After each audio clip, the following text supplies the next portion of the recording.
Bonsoir ou bonjour, en fonction du moment où vous allez visionner cette vidéo, ce message. Que Dieu vous bénisse. Si vous êtes des habitués de la chaîne, gloire à Dieu. Puis si vous êtes des nouveaux ou des personnes à qui on a voulu faire écouter ce message, gloire au Seigneur. Voilà, en tous les cas, n'hésitez pas à laisser des commentaires, si vous avez des questions aussi, hein, n'hésitez pas, vous avez possibilité de mettre, de commenter, de laisser un like ou de vous abonner aussi à notre chaîne YouTube si jamais. Sentez-vous libre, tout cela c'est pour la gloire de Dieu. Nous autres, vous voyez, on est là, on prêche, on chante, on sert le Seigneur, mais on passe. Mais lui, le Seigneur, il reste. Alors, un pouce, un commentaire, un encouragement, tout cela, c'est pour le Seigneur.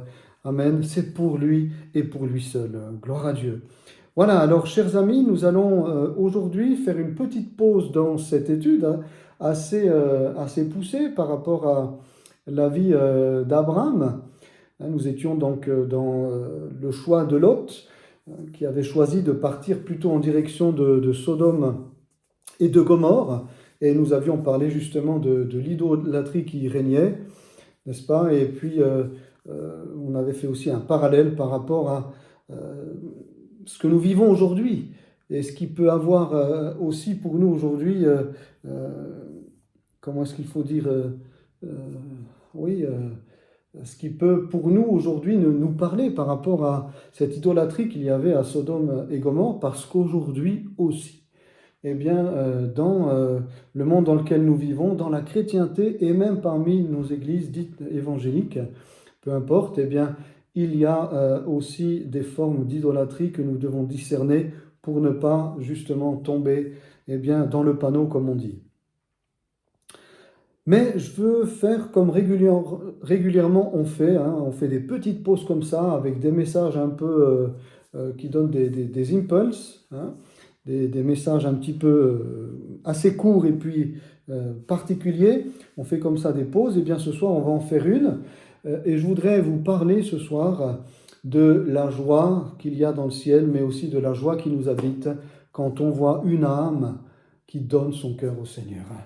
Et bien sûr, je vais donner donc des témoignages, je vais donner 4 témoignages pour illustrer donc mon propos. Je lis juste un seul verset biblique. Luc 15, verset 7. Luc 15, verset 7. De même, donc c'est Jésus qui parle, de même, je vous le dis, il y aura plus de joie dans le ciel pour un seul pécheur qui se repent que pour 99 justes, 99, notamment pour les Suisses, 99 justes qui n'ont pas besoin de repentance. Amen. Il y aura plus de joie dans le ciel pour un seul pécheur qui se repent que pour 99, 99 justes qui n'ont pas besoin de repentance. Je vous le dis. Voilà, Jésus dit, je vous le dis. Donc, derrière cette expression, des fois c'est aussi ajouté, notamment dans l'évangile de Jean, en vérité, je vous le dis, c'est plutôt placé avant, hein, en vérité, je vous le dis. Mais quand Jésus utilise cette forme qui est une figure de style, on appelle ça une emphase, hein. Voilà, on met l'emphase sur un mot, parfois sur un groupe de mots, ici sur une phrase un petit peu minimale, hein, je vous le dis. Voilà, on met l'emphase sur un groupe de phrases, un groupe de mots, pour indiquer que ce qui va être dit après est d'une très grande importance. De même, je vous le dis. Jésus n'aurait pas eu besoin de le spécifier, de le souligner, n'est-ce pas? Je te le dis. Mais regardez dans le langage courant, quand par exemple une maman va dire je vais prendre 2 exemples, une maman va dire à son fils, je te le dis, ne touche plus à ça. Elle pourrait très bien dire, ne touche plus à ça. Mais si elle dit, je te le dis, maintenant tu ne touches plus à ça.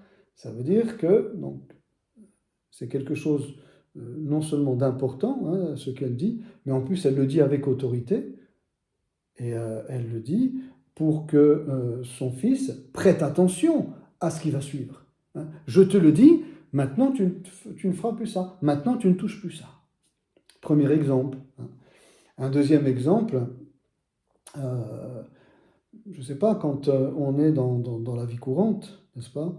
Et puis on est en train de prendre un repas et quelqu'un vous dit ah je te le dis, hein, tu devrais goûter ce plat-là, hein, cette pizza ou goûter cette choucroute. Waouh, c'est trop bon. Hein. Je te le dis, tu devrais y aller à ce restaurant. Je te le dis, tu te manques quelque chose. Hein. Voilà. Donc on insiste. On n'aurait pas besoin de le dire. Je te conseille d'aller goûter cette pizza ou tu ferais bien d'aller à ce restaurant, on y mange bien. Hein, mais si on dit, je te le dis, hein, waouh, qu'est-ce qu'on y mange bien à ce restaurant, je te le dis, tu ferais bien d'y aller. C'est qu'on insiste, c'est qu'on invite la personne à écouter ce qu'on dit et à faire ce qu'on dit. C'est une forme d'insistance, on met l'emphase sur quelque chose. Eh bien, c'est exactement la même chose ici. Je vous le dis, Jésus met l'emphase sur quelque chose d'extrêmement important, c'est quoi? Eh bien, le fait que lorsque une âme se tourne vers le Seigneur, lorsqu'un homme ou une femme se tourne vers le Seigneur, il y a énormément de joie dans le ciel, mais aussi sur la terre.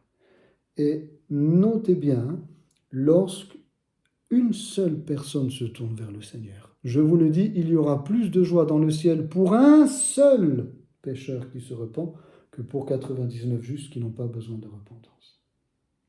Je dis ça parce que des fois on se dit oh, il y a beaucoup de monde à l'église, c'est bien. Mais si tout le monde est sauvé, c'est bien, gloire à Dieu, nous sommes ses enfants et le Seigneur vient chercher son église. Alléluia. Mais quelque part, il manquerait de la joie. Parce que si on ne voit pas des âmes être sauvées, il va manquer de la joie dans l'église. Parce que Jésus dit qu'il y a plus de joie quand un seul, s'il y en a 99 qui sont croyants, sauvés, gloire à Dieu, eh bien Jésus dit que pour un seul qui n'est pas croyant, il y a plus de joie que pour 99 qui font la fête et qui louent Dieu, qui font le culte, qui ont préparé une belle louange, belle prédication, etc. Mais si un seul se repent, si une seule personne, homme ou femme, se repent, il y a plus de joie que tous les plus beaux cultes que l'on peut faire. C'est ça que nous dit le Seigneur.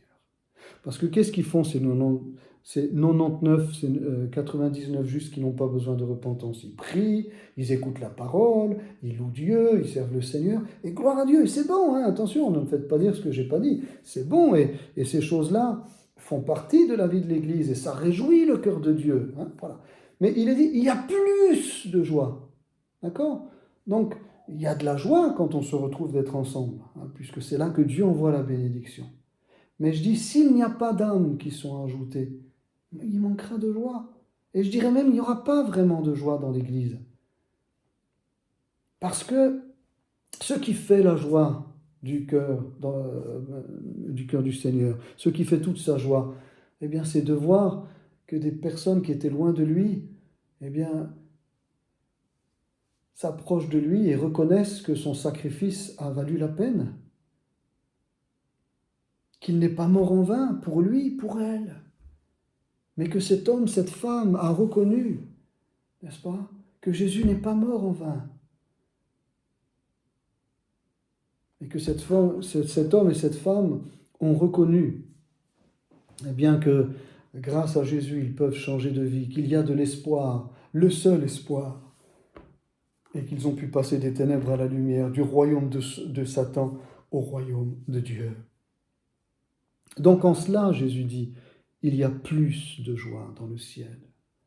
Et je crois que parfois, nous ne sommes pas vraiment connectés au ciel parce que on se réjouit, tous les enfants de Dieu sont comme ça.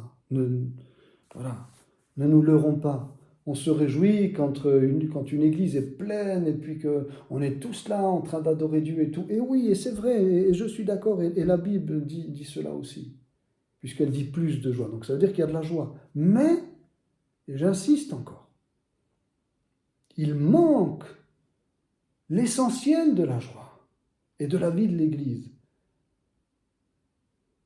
quand des âmes ne sont pas sauvées.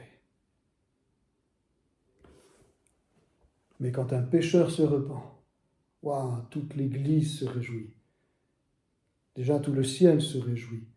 Et toute l'Église devrait se réjouir. Vous savez, une fois, on m'avait dit, alors que j'allais dans des cellules de maison pour apporter la parole de Dieu, oh ben maintenant, on veut rester entre nous, parce que moi, j'avais amené quelqu'un au Seigneur, n'est-ce pas?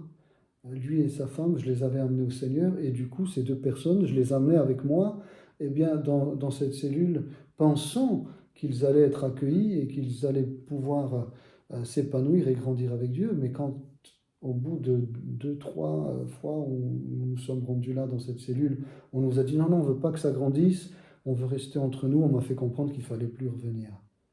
Et vous vous rendez compte la tristesse? Alors qu'en fait, il y avait 2 nouvelles âmes qui auraient pu alimenter ce groupe. Alors, heureusement que le Seigneur n'est pas comme cela, en disant non, non, non, surtout restez entre vous. Hein. Les 99 qui s'en rajoutent surtout pas une, et encore moins 2, hein, surtout pas. Parce que non, non, vous êtes déjà assez ce qu'il faut, vous avez tout en place, un bon conseil, des bons louangeurs, une équipe d'évangélisation, des bons prédicateurs.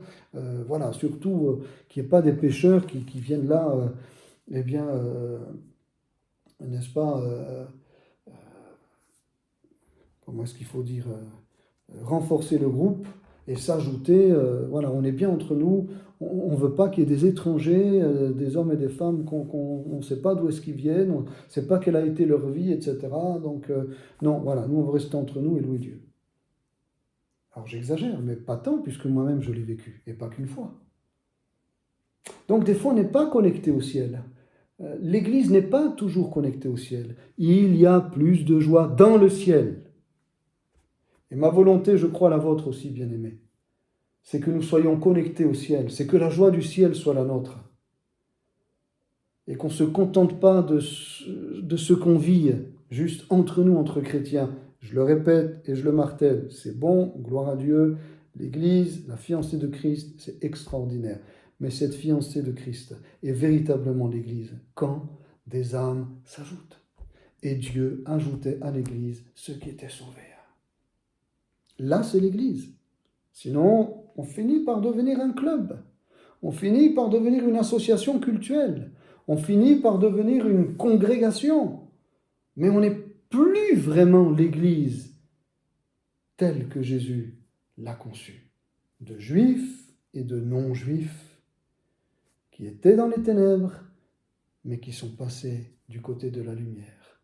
Qui peut-être haïssaient Jésus, qui peut-être haïssaient la parole de Dieu, étaient indifférents, mais qui ont été touchés par la miséricorde et la grâce de Dieu, qui ont fléchi les genoux devant le Père, qui se sont repentis de leurs péchés et qui ont reconnu qu'au travers du sacrifice de Jésus-Christ à la croix, le pardon de leurs péchés était possible, la purification de leur cœur était possible, et que de devenir blanc, plus blanc que la neige, plus blanc que blanc, plus blanc que la laine, était possible par le sang précieux de Jésus versé sur le bois du calvaire il y a 2000 ans.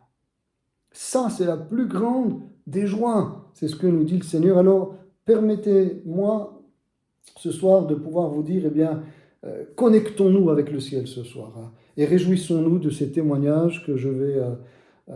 alors pas par rapport à moi, mais des témoignages que je vais donner. Et puis réjouissez-vous aussi là où vous vivez dans votre contexte familial, ecclésial, ou au travail, ou que sais-je, ou, eh bien, réjouissez-vous pour une seule personne qui se repent, n'est-ce pas? Et ne cherchons pas simplement à dire, eh bien, nous voulons que les églises soient pleines, mais pleines de qui?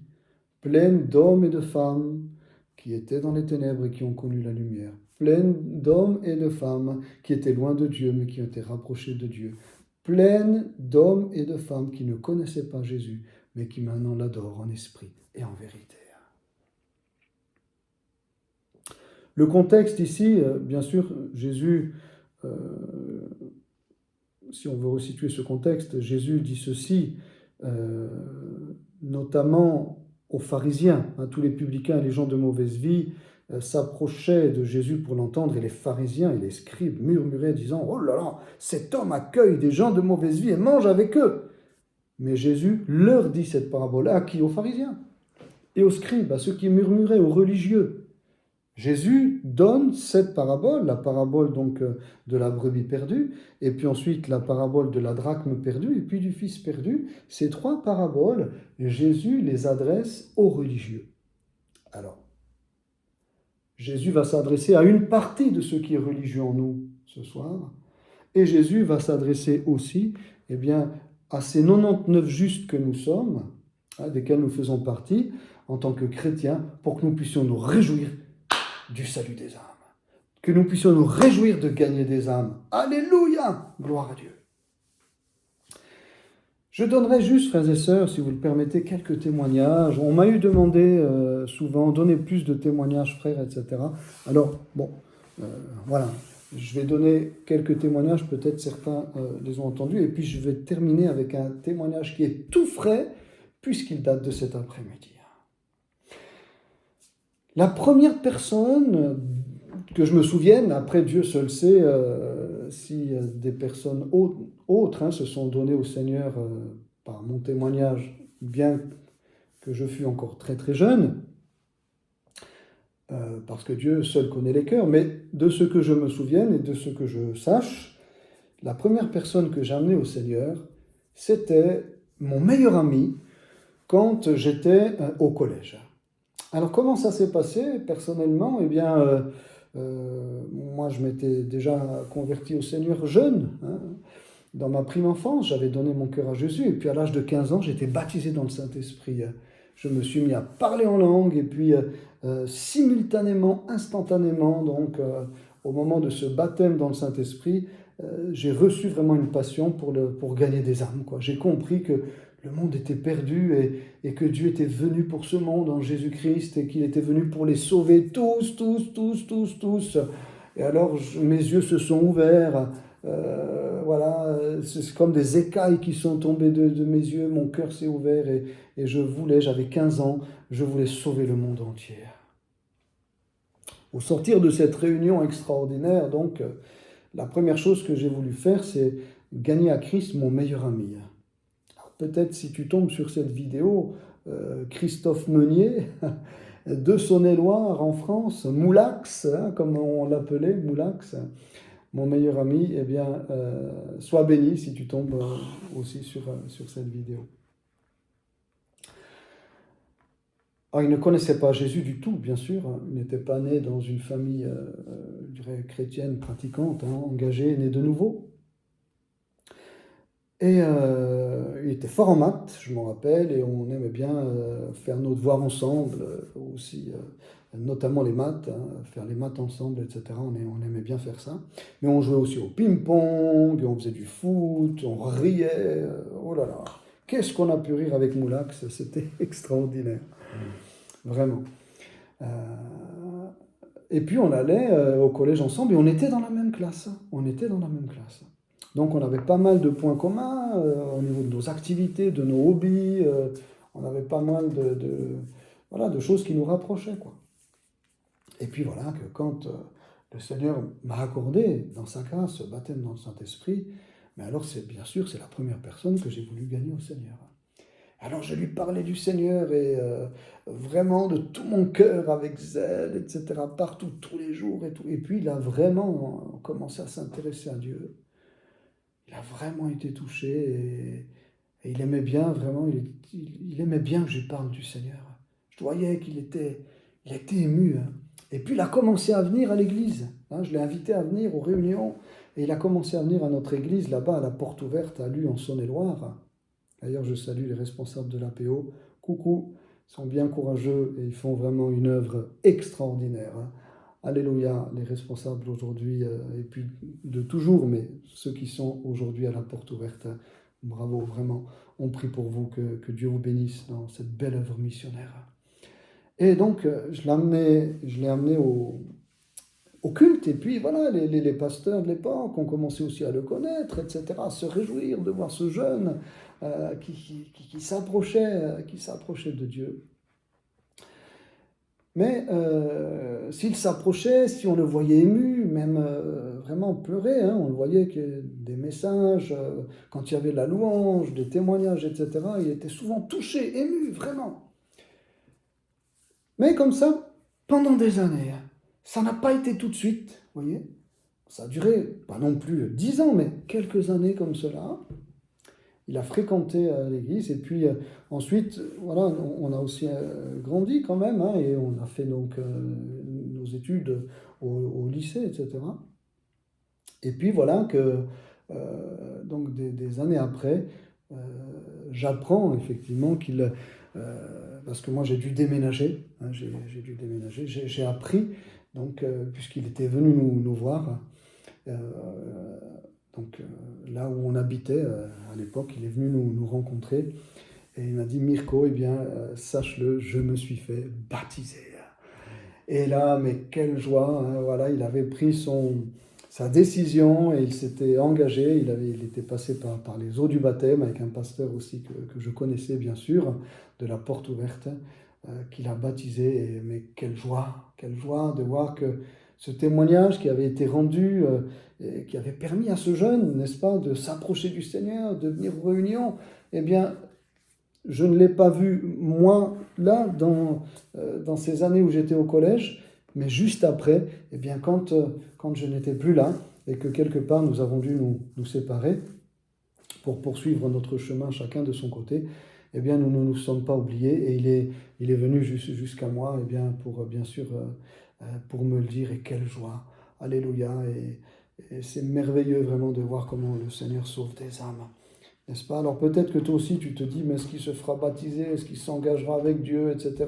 C'est tellement dur. Ne t'inquiète pas. Peut-être tu te dis, oui, mais moi je suis rempli du Seigneur. Pourtant, bah, comme moi aussi j'étais baptisé dans le Saint-Esprit, j'avais le feu et je m'attendais à ce qu'il se convertisse sur le champ. Eh bien, des fois, c'est pas toujours comme ça. Je vais vous donner des témoignages qui prouvent aussi le contraire. Des fois c'est comme ça, mais des fois c'est aussi le contraire. Mais ne vous découragez pas. Nous, notre rôle, c'est de semer, parce qu'on ne peut pas convertir, on ne peut pas convaincre de péché. Ça, c'est le rôle du Saint-Esprit. Nous devons semer avec joie et laisser croître autant de Dieu, n'est-ce pas, eh bien, la semence, puisque ça, c'est l'œuvre du Saint-Esprit. Un deuxième témoignage que je voulais donner, eh bien, c'est un jeune musulman, donc de 17 ans, que nous avons rencontré dans le cadre d'une conférence sur Abraham qui avait lieu à Dijon. Je vais taire son nom parce qu'on ne sait jamais, peut-être certains pourraient eh bien, faire un rapprochement, on ne sait jamais. En tous les cas, on sait que des fois c'est pas facile aussi pour les musulmans qui donnent leur vie au Seigneur. On sait parfois la persécution qu'ils peuvent endurer. Alors je vais taire son nom, mais je vais décrire ce qui s'est passé dans cette conférence sur Abraham. Eh bien, j'avais demandé à un frère de m'accompagner parce que les catholiques étaient là, les protestants étaient là, les musulmans étaient là, les juifs étaient là, et puis nous, eh bien, les chrétiens dits évangéliques, disaient, on a aussi notre mot à dire dans cette conférence. Et puis ce frère a dit, très bonne idée, cet ancien est venu avec moi, et il n'y avait pas de réunion ce soir-là, nous sommes allés à cette conférence sur Abraham. Puis bon, voilà, chacun a pris la parole, etc. Puis moi, Dieu ne m'a pas permis de prendre la parole. Alors, bon, j'étais un petit peu frustré parce que je me suis dit, mais Seigneur, je suis venu pourquoi? Et puis, j'ai obéi au Seigneur. Voilà, le Seigneur ne m'a pas permis de prendre la parole parce qu'il avait un autre plan. Il ne voulait pas que j'apporte un enseignement, mais que j'apporte un témoignage, que j'aille témoigner du Seigneur. Mais ça, bien sûr, je ne le savais pas. La réunion touchait à sa fin lorsque la parole a été donnée à un jeune musulman de 17 ans qui se lève et qui cite une sourate du Coran. Et au moment où il cite cette sourate, le Saint-Esprit parle à mon cœur, mais c'était foudroyant. Et le Seigneur parle à mon cœur, intérieurement bien sûr, hein, j'étais assis à côté de mon ami, cet ancien de l'Église, et le Seigneur me dit, va parler à ce jeune homme. Littéralement, il me dit ceci, car j'ai pointé mon doigt sur lui et il sera mon serviteur. Vous imaginez comment, c'est pas tous les jours qu'on a ça, bien évidemment, hein, mais quand nous recevons une parole comme ça, on est tout petit dans nos souliers, on se prend la tête dans les mains, n'est-ce pas? Et puis on se dit, mais Seigneur, eh bien, aide-nous, parce qu'on ne le connaît pas. En plus, c'est dans un contexte qui peut être assez particulier, hein, d'aller dire ceci à un musulman. il était entouré de toutes sortes de musulmans aussi très très engagés. On dit, bien Seigneur, eh bien, il faut qu'on aille. Je me suis retourné vers mon frère et je lui ai dit, écoute, on a une mission, il faut qu'on aille témoigner à un jeune. Et puis donc nous sommes descendus les deux, descendus, il y avait des gradins, nous sommes descendus et nous sommes allés. On n'a pas cherché à comprendre, on s'est dit, Seigneur, écoute, ça vient de toi. Et voilà, on est venu pour ça. Hein. Voilà pourquoi on est venu. On est venu pour ça. Et puis là, on s'est approché, on s'est présenté, bien sûr, avec amitié, etc. Et puis je lui ai simplement dit, voilà, j'ai vraiment une parole de la part de Dieu pour toi. Puis là, déjà, il était très respectueux, parce qu'attention, les musulmans sont très respectueux des choses de Dieu. Hein. Très, très, très respectueux des choses de Dieu. Et je lui ai dit, j'ai quelque chose à te dire de la part de Dieu. Il m'a écouté.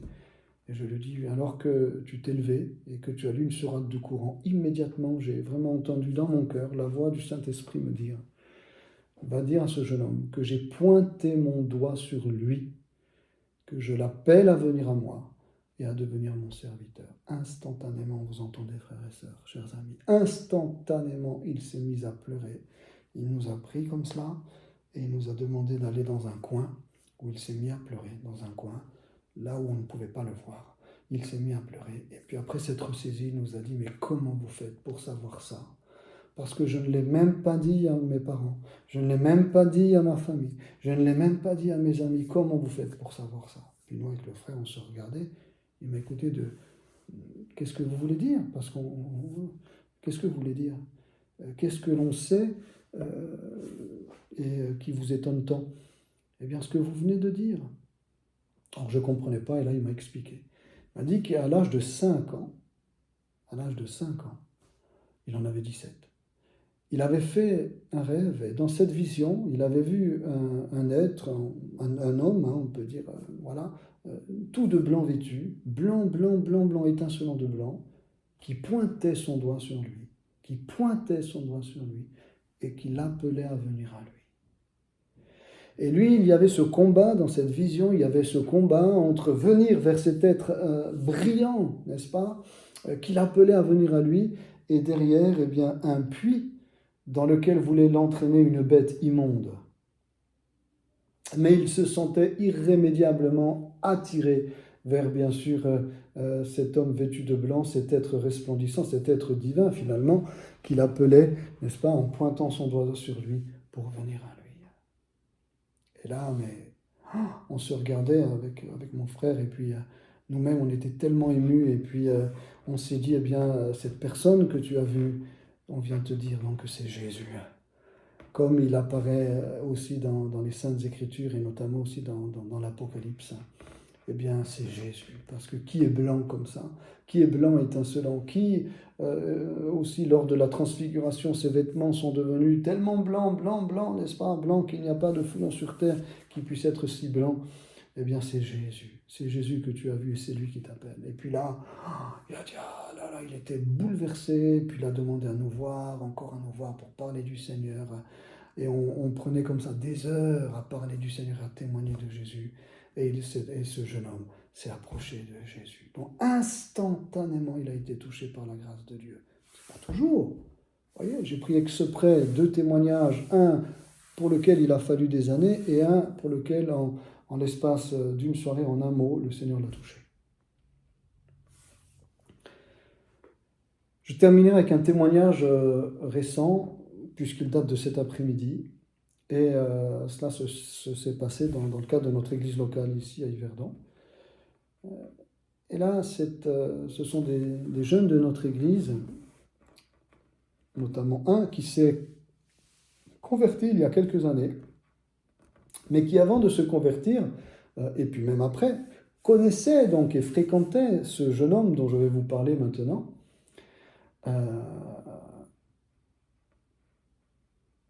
Et puis, lorsque un des jeunes qui est aujourd'hui dans notre église et que ce jeune homme fréquentait s'est converti, il s'est mis bien sûr à lui parler du Seigneur. Et puis là, il a dit, mais il me disait cet après-midi, mais pasteur, j'ai vraiment vu le changement chez ce jeune. J'ai vraiment vu le changement. Waouh, puis ça m'a interpellé, je voulais en savoir plus et j'avais soif. Et lui aussi, il lui a fallu quelque temps,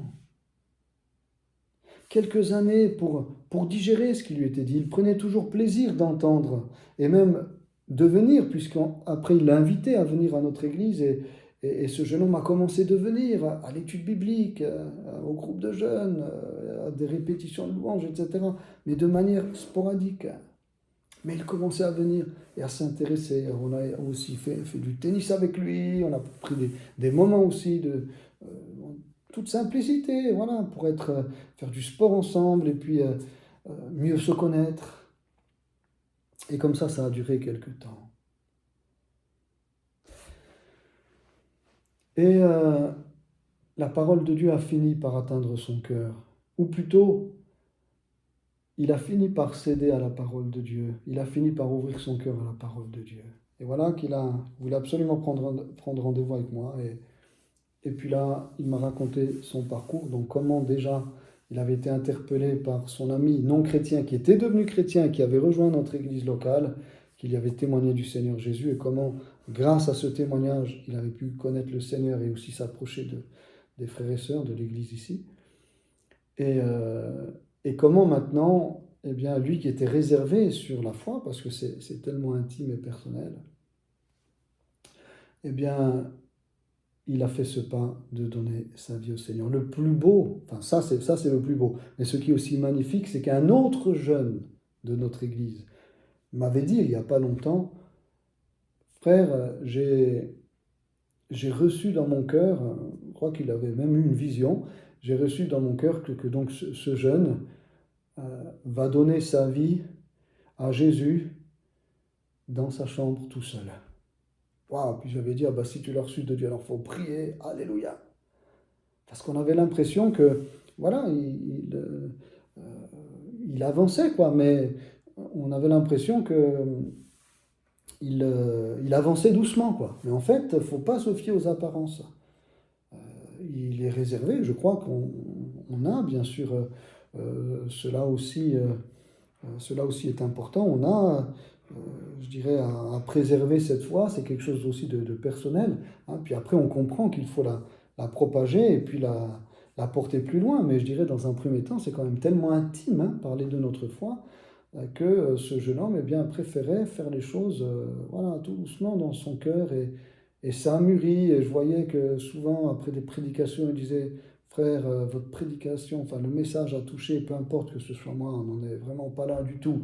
C'est juste pour dire ce qu'on a vécu tout simplement. Et voilà, le message m'a touché. Et puis plusieurs fois comme ça, il venait nous le dire. Le message m'a vraiment touché. On sentait que son cœur, il était vraiment pas loin, quoi. Et puis là, eh bien cet après-midi, il m'a dit, et voilà que dans ma chambre, tout seul, un soir, eh bien c'était 1 heure du matin.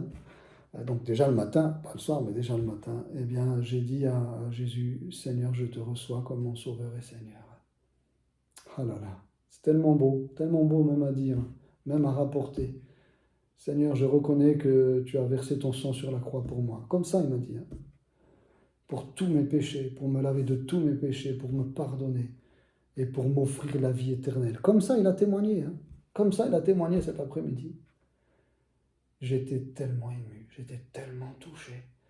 De voir un jeune qui parle de la repentance, on l'a lu tout à l'heure, pour un seul pécheur qui se repent, pas simplement qui dit « Ah, je me sens bien dans l'église » ou « Ah, j'aime bien la musique » ou « Ah, je vais me faire baptiser ». D'ailleurs, il n'a même pas parlé du baptême, parce que ça viendra après, c'est tellement une évidence. Mais il a parlé de la repentance. Il n'est pas dit pour un seul pécheur qui se fait baptiser, pour un seul pécheur qui se repent. C'est là où il y a de la joie. Et mon cœur était tellement touché parce que là, il a parlé de la repentance. Et je ne veux pas dire, mais aujourd'hui, ça devient quand même de plus en plus rare de voir de vraies conversions. Surtout des jeunes qui, à 23 ans, vous parlent comme ça. Comment vous pouvez rester de marbre? À 23 ans, un jeune Suisse, ici, là, de chez nous, un bon Suisse, comme on dit, vous dit à 23 ans, je reconnais que Jésus-Christ est mort sur la croix pour mes péchés et que par son sang, je vais être pardonné de tous mes péchés, lavé, avec un beau sourire, un cœur libéré, des yeux magnifiquement oui, rempli de joie, quoi, étincelant, qui reflète la gloire de Dieu. Moi, j'étais là, que voulez-vous que je vous dise, j'étais touché, quoi. Ça s'est passé cet après-midi. On se dit, oui, ce sont des étrangers, etc., qui s'approchent de Dieu. Oui, des étrangers, amen, gloire à Dieu. Et Dieu aime les étrangers, mais il aime aussi pour nous, on va dire ici, les Suisses. Les Suisses, voilà, les vrais Suisses, comme on dit. Il n'y a pas de vrais Suisses, on est tous issus de toute façon d'Adam et Ève. Mais pour dire, il y en a qui disent, oui, mais les Africains, ils sont plus simples. Non, les Asiatiques, ils sont plus simples. Mais non, les Sud-Africains, ils sont plus simples. Mais les Suisses, qu'est-ce qu'ils sont durs. C'est un Suisse cet après-midi. C'est un Suisse qui parlait de repentance cet après-midi. Un Suisse qui parlait de l'efficacité du sang de Jésus. Un Suisse de 23 ans. Un Suisse qui s'est repenti, alléluia, qui s'est repenti de ses péchés. Il y a plus de joie dans le ciel pour un seul pécheur qui se repent. Pardonnez-moi, je suis ému, alléluia, que pour 99 qui n'ont pas besoin de repentance. Quelle joie, Seigneur, quelle joie d'être connecté à la joie du ciel. Pour un seul ami comme cet ami de cet après-midi qui se repent. Que Dieu le bénisse. Et puis, vous savez ce qu'il me disait, maintenant je veux servir Dieu. Je veux servir Dieu. Et en toute humilité, il disait, qu'est-ce que je peux faire, frère? Qu'est-ce que vous pensez? Je voudrais servir dans la louange. Qu'est-ce que vous en pensez? En plus, il me demandait qu'est-ce que j'en penserais. Voyez, avec toute humilité, je voudrais servir, je voudrais tellement rendre à cette église aussi ce qu'elle m'a donné, dans le sens qu'elle lui a témoigné du Seigneur au travers de ces jeunes. Un jeune et puis d'autres jeunes qui lui ont témoigné du Seigneur. Parce que c'est eux qui ont fait entre guillemets, le job, comme on dit. Mais c'est le Saint-Esprit qui a fait le job. Mais il s'est servi de ces jeunes. Et puis moi, en dernier, je m'étais greffé aussi là, avec d'autres frères et sœurs. Et finalement, toute l'Église, a pu être, ces 99, n'est-ce pas, ont pu être utilisés pour bénir ce jeune et aujourd'hui le voir donner sa vie à Jésus. Alors, il veut servir Dieu pour le louer dans la chorale, participer à la chorale, venir aux réunions. Je veux m'impliquer maintenant. Et oui, parce qu'il a fait le pas de donner sa vie au Seigneur. Et il veut le servir. Voyez, sauvé pour servir. Il est sauvé. La première chose qui lui vient dans son cœur, qui vient dans ses pensées, c'est servir le Seigneur. C'est servir dans l'église locale dans laquelle le Seigneur l'a placé. Il a rejoint l'église. Alléluia. Quelle bénédiction. Il est maintenant cette 100e brebis que le Seigneur attendait pour faire de ce troupeau. Et il y en aura encore d'autres, la 101e, la 102e, etc. Pour faire de ce troupeau l'église de Jésus-Christ, ceux qui sont déjà à lui et ceux qui vont venir à lui, jeunes et moins jeunes. Alors mon ami, si toi aussi tu as quelqu'un de ta famille ou un ami qui tu te dis, il est dur, c'est long, c'est difficile, persévère. Prie. Combien nous l'avons porté aussi dans la prière. Prie, parce que ce jeune homme, cette jeune femme, parce que ce papy, cette mamie, parce que ce papa, cette maman, parce que cet époux, cette épouse, parce que cet ami, alléluia, parce que peut-être même cet ennemi, va venir au Seigneur, alléluia, va venir au Seigneur. Et le Seigneur remplira ton cœur de joie de voir une âme qui donne sa vie à Jésus. Oui, il y a plus de joie pour un seul pécheur qui se repent que pour 99 justes qui n'ont pas besoin de repentance, mais qui vont aussi se réjouir d'accueillir cette 100e brebis pour former le troupeau de Dieu, l'Église de Jésus-Christ. Que Dieu nous bénisse et qu'il sauve des âmes, et que nous nous réjouissons pour une seule âme, que nous soyons réjouis, parce que c'est cela la pensée du royaume, et c'est pour cela que Jésus est venu donner sa vie pour le monde entier. Amen. Merci Seigneur. Merci pour ce jeune qui s'est donné à toi. Merci pour ce témoignage tout frais. Merci pour ces témoignages que nous avons connus et que nous connaîtrons encore avant ton retour, de ces hommes et de ces femmes qui, à titre individuel et personnel, t'ont rencontré dans leur vie de misère, dans leur vie de péché, dans leur vie d'ignorance, dans leur vie de révolte, dans leur vie d'athéisme peut-être, dans leur vie de religiosité, dans leur vie de démons, de maladies, que sais-je, dans leur vie de péché. Ils t'ont rencontré, alléluia.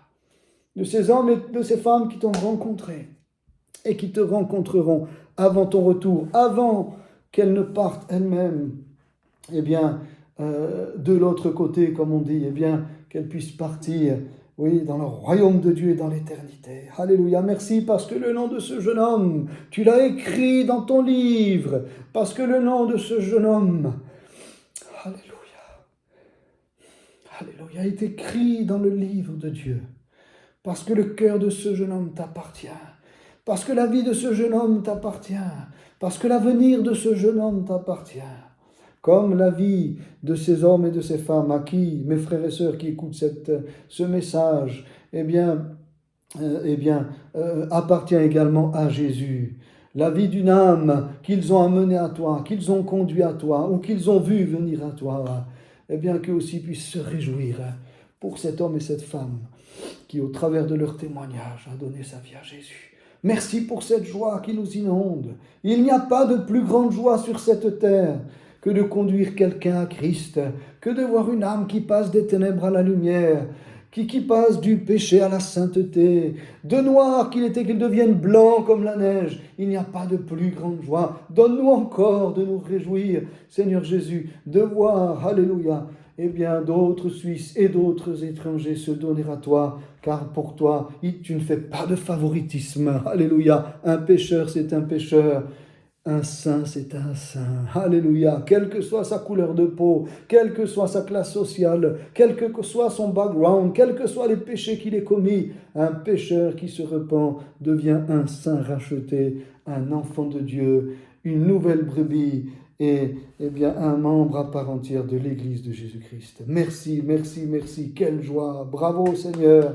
Bravo à toi Saint-Esprit. Merci Père d'avoir accueilli ce jeune et d'accueillir encore d'autres dans ton royaume. Merci Seigneur de te réjouir. Alléluia. Et nous nous réjouissons avec toi, avec les anges dans le ciel.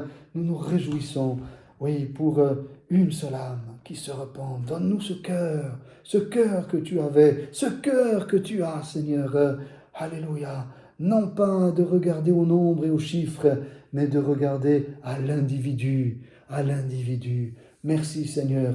Oui, tu veux que tout le monde soit sauvé, parce que tu veux que chaque individu à part entière te donne sa vie. Nous voulons avoir ce même cœur que toi. Viens nous renouveler dans la passion des âmes, Seigneur, dans le témoignage, alléluia, pour la gloire de ton nom. Amen, amen, amen, amen, amen, amen. Que Dieu soit béni. Oh, alléluia, alléluia. Voilà, ce message sera intitulé « Témoignage vivant », alléluia, n'est-ce pas? Témoignage vivant, oui, témoignage vivant de la grâce de Dieu. Alors témoignons ensemble, bien-aimés, et contemplons la gloire de Dieu et réjouissons-nous de voir une âme après l'autre être sauvée. Gloire à Dieu. Une bonne semaine et Dieu voulant à la semaine prochaine pour normalement poursuivre notre étude sur Abraham et Lot.